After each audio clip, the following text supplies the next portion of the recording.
The chain snapped tight around my garage door with a metallic crack that echoed down the street. I hadn't even finished my coffee. A tow operator slapped a neon orange notice across the handle, while a woman in heels stood behind him, filming my house like it already belonged to her. "You can't lock my garage," I said. "My car is inside." She didn't look up from her phone. "It's under HOA enforcement now." I stepped closer. "Show me the violation." She finally smiled, calm, confident. "Oh, this isn't about a violation. This is about compliance." Across the street, neighbors peeked through blinds. No one said a word. My phone buzzed. A notification from my bank. "Property alert, legal action pending." I looked back at her. "You filed something against my house." She leaned in, lowered her voice, and said, "Not yet. I just wanted you trapped when it happens." And that's when I realized this wasn't a warning. It was a countdown. Her name was Calista Rourke, president of the Iron Mesa Commons Homeowners Association. She didn't ask questions. She didn't explain. She gave a single nod to the tow operator and said, "Proceed," like she was authorizing a routine transaction. That was Callista's tell. She acted first, knowing most people froze before they argued. She stood at the edge of my driveway, heels planted, clipboard balanced against her arm, phone angled toward me, not to record the garage, but to record me. Reactions mattered more than facts. Reactions were leverage. "This falls under an emergency assessment," she said, flipping a page without looking up. "Infrastructure protection." Notice was issued. I never received anything. She finally met my eyes briefly, like she was checking a box. No one ever thinks they did. Calista believed rules weren't boundaries. They were pressure valves. You tightened them slowly, watched people squirm, and waited for compliance. That philosophy had kept her in charge for years. Behind her, my garage door sat, chained, shut metal links biting into the handle. My car was inside. My tools were inside. My workday was already gone. As she walked past me, she lowered her voice, calm and practiced. "If you cooperate now, this doesn't have to escalate." She dialed her phone and turned away, already moving on. And that's when it hit me. This wasn't enforcement. It was conditioning. The tow operator finished tightening the chain and stepped back like his job was done. Because as far as he was concerned, it was. Calista watched for a moment, then turned and walked away without another word, already dialing someone else, already moving on. The message was clear. My reaction didn't matter. The system was in motion now. Within an hour, my name appeared on the HOA portal. Enforcement Action Unit 17. Below it were photos I hadn't known existed. My garage door from 3 angles. The chain, the orange notice, a caption underneath. Continued non-compliance, following multiple warnings. Multiple warnings. A lie stated so casually, it almost impressed me. A group email followed. Reminder to all residents: standards apply equally. Exceptions erode value. No names mentioned. Just enough for everyone to know exactly who she meant. I stepped outside to clear my head and immediately felt the shift. Curtains moved. A neighbor who usually waved pretended not to see me. Another glanced at the chain on my garage and shook his head like I'd done something reckless instead of being targeted. At noon, a second notice appeared, noise complaint from the previous night. I hadn't even been home. That was when it clicked. This wasn't about fixing anything. This was about pace, about hitting me fast, stacking small pressures before I could catch my breath. If I argued each notice, I'd drown. If I stayed silent, she'd tighten the screws. Standing there in my driveway, locked out of my own garage, I understood the rule she never wrote down. The first goal isn't punishment, it's isolation. The call from my bank came at 9:14 a.m. Not a warning, not a courtesy check, a compliance alert. The woman on the line spoke carefully, like she was reading from a script she didn't like. "We received a notice of delinquent HOA assessment attached to your property. A preliminary lien disclosure." I looked at the chain on my garage, then at the email she forwarded while we were still on the phone. "Emergency infrastructure assessment, $24,900 lien escalation, scheduled 72 hours. The document was already formatted for the bank. Professional, confident, filed like it had every right to exist. Attached was a map I'd never seen before. My driveway, my garage apron, was shaded in gray and labeled Temporary Access Spur. According to the HOA, it was now shared infrastructure. According to the HOA, they had authority to restrict access until I cooperated. I drove straight to the county recorder's office. The clerk pulled the file, frowned, then frowned harder. "This memo isn't in our system," she said, "and this parcel line doesn't match the recorded plat." Someone had nudged the boundary, just enough to justify the claim. Clean, subtle, criminal if proven. By the time I got back home, another HOA email had gone out.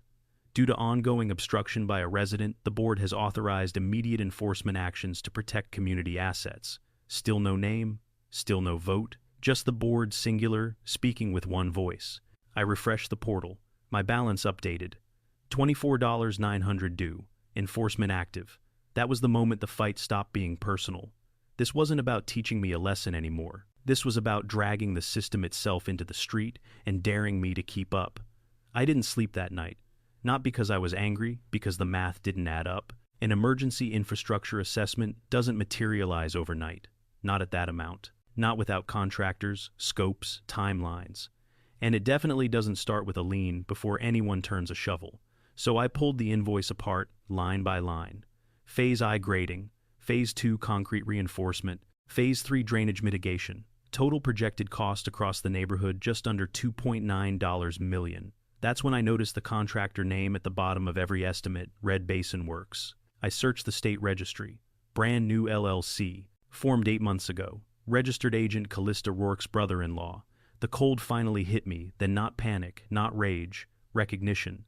This wasn't enforcement, it was acquisition. By reclassifying private garage aprons as temporary access, the HOA could unlock county permits faster, inflate emergency costs, and funnel work to a friendly company without competitive bids. My driveway wasn't the problem, it was the pilot. I drove the neighborhood and started counting. 5 garages already marked with fresh survey paint. 2 driveways tagged pending review. 1 elderly couple's apron blocked with cones. I wasn't first, I was just early. Back home, I opened the HOA financials from the portal, thin, vague summaries meant to discourage questions. But one number stood out. Administrative services $612, 400 YTD. No breakdown, no vendors listed. I leaned back and stared at the ceiling, feeling the weight of it settle in. If I paid, I'd be endorsing a lie. If I fought alone, they'd crush me with procedure. That was the real design. Not to win in court, but to... I took a breath, opened a new folder on my laptop, and labeled it Evidence. Because if Calista wanted to turn my driveway into an access point, I was about to turn her paper trail into a runway. I stopped arguing with the HOA and started talking to people who didn't answer to Calista. First was the county recorder. I requested the full filing history tied to my parcel, every memo, every amendment, every attachment. The clerk printed it, slid it across the counter, and said quietly, "This one's gonna get kicked back." The lien filing listed a meeting date that never happened. No public notice, no agenda, no minutes. Under state law, that made the authorization void. Next call was to code enforcement. They confirmed it in 10 minutes. No permits, no approved easement, no legal basis to restrict access to my garage. The inspector paused, then added, "If someone's blocking private access without authority, that's on them, not you." By noon, the insurance carrier reached out. Red Basin Works had billed the HOA for grading and drainage inspections that didn't exist. No site photos, no inspection logs. The carrier froze coverage pending an audit and asked me directly whether work had been performed on my property. "No," I said, and they locked me out. That answer changed the tone of the call. At 3:47 p.m., my attorney sent a single letter: tight, factual, lethal, unlawful, lien filing, fraudulent parcel alteration, unauthorized enforcement. Demand for immediate cure. Notice of intent to escalate. Calista replied within the hour. Your obstruction is delaying critical infrastructure. Continued interference will be documented. She didn't deny anything. She doubled down. Then the bank called again, but this time their voice was different. They had paused escalation. However, the representative said, if the HOA submits revised documentation, we're required to act. Calista still had one move left, and at 8:12 p.m., she played it. An email blast to the entire neighborhood emergency board meeting tonight, 9:00 p.m. Attendance restricted, enforcement vote scheduled. I stared at the screen, pulse steady, mind clear. She wasn't trying to fix this anymore. She was trying to finish me before anyone else caught up. The meeting link went live at 8:59. Password protected, cameras disabled, chat locked. Before I could even attempt to join, my phone buzzed. An unknown sender. No message, just attachments. 5 PDFs. 2 spreadsheets. 1 audio file. The first spreadsheet stopped me cold. Outgoing transfers, administrative services month after month. Rounded amounts. Same destination account. Total $612, 487. The second file tied it together. Internal emails forwarded from a board address. Calista thought no one monitored. She referred to the assessments as front-loading costs and the garages as access leverage. In one thread she wrote, "If we move fast, they'll pay or fold before council catches up." The audio file was worse. Her voice, calm, confident. "We don't need a vote if we classify it as emergency. By the time anyone challenges it, the lien's already in place." I forwarded everything to my attorney, then to the county investigator who'd given me his card earlier that day. Then after one long breath to the neighborhood email list Calista had tried so hard to control. Subject, what the emergency assessment is really, for I attached nothing. Just wrote one line, "Before you vote tonight, ask where the money is going." My phone exploded. Messages from neighbors, confusion, anger, screenshots. Someone replied, all with a bank statement they recognized. At 9:07, the meeting link crashed. At 9:11, a new notice went out. In-person emergency session community center 930. Then my phone rang. Calista. I didn't answer. A text followed. "You have no idea what you've just done." I looked at the chain still wrapped around my garage handle, the orange notice flapping in the wind, and felt something settle into place. This was it. She'd tried to end it quietly. Now, it was going to end in public. The community center felt too small the moment I stepped inside. Every chair was taken. People lined the walls shoulder to shoulder, whispering in sharp bursts that stopped whenever Calista looked up. The fear that used to rule these meetings was gone.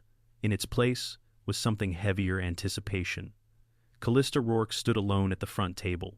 No board members, no allies. Just her, a microphone, and a stack of papers she kept straightening as if order on the page might restore control in the room. She didn't wait for quiet. "This meeting has been called to address deliberate interference," she said, voice tight but practiced. "False accusations, unauthorized disclosures, obstruction of critical infrastructure." Her finger lifted and pointed straight at me. "This resident has acted in bad faith and endangered the community." A low murmur rolled through the crowd. No one clapped. No one nodded. I stayed seated, calm, silent. Then the doors at the back opened. A man in a county-issued jacket stepped in, clipboard tucked under his arm. He paused just long enough to let the room notice him, then walked straight down the center aisle. Callista's voice faltered. "Miss Rourke," he said evenly, "I'm here regarding irregular filings connected to this HOA." The microphone squealed as her hand tightened. "This meeting," he continued, "is now part of an active inquiry." The room went completely still. And in that silence, everyone understood whatever control Calista thought she still had, it had just slipped out of reach. I stood up before Calista could recover. I didn't raise my voice. I didn't explain. I just handed the county investigator a single folder. Inside were three things. The first was the altered parcel map, the version filed with the lien highlighted against the official county plat. The shift was small, almost elegant, just enough to turn private ground into shared access. The second was the transfer log. 6 payments, same account, rounded amounts, $612, 487 labeled administrative services. A few people gasped when the number hit the screen behind us. The third was the audio clip. Callista's voice filled the room, calm and unmistakable. "We don't need a vote if it's an emergency. By the time anyone challenges it, the lien's already in place." No commentary followed. None was needed. The investigator closed the folder, nodded once, and turned to Calista.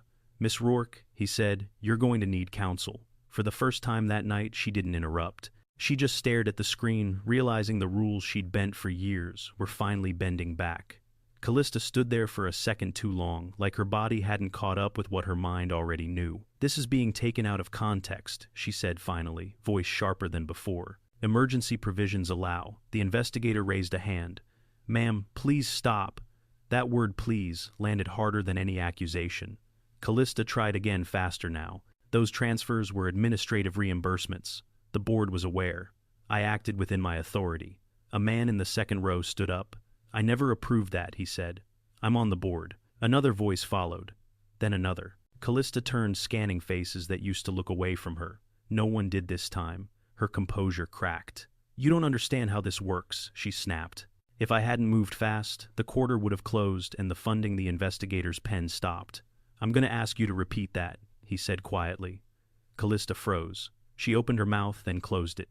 Too late. The board secretary stood. I moved to remove Calista Rourke as president of Iron Mesa Commons, effective immediately. Hands went up across the room. Nearly all of them, motion carries.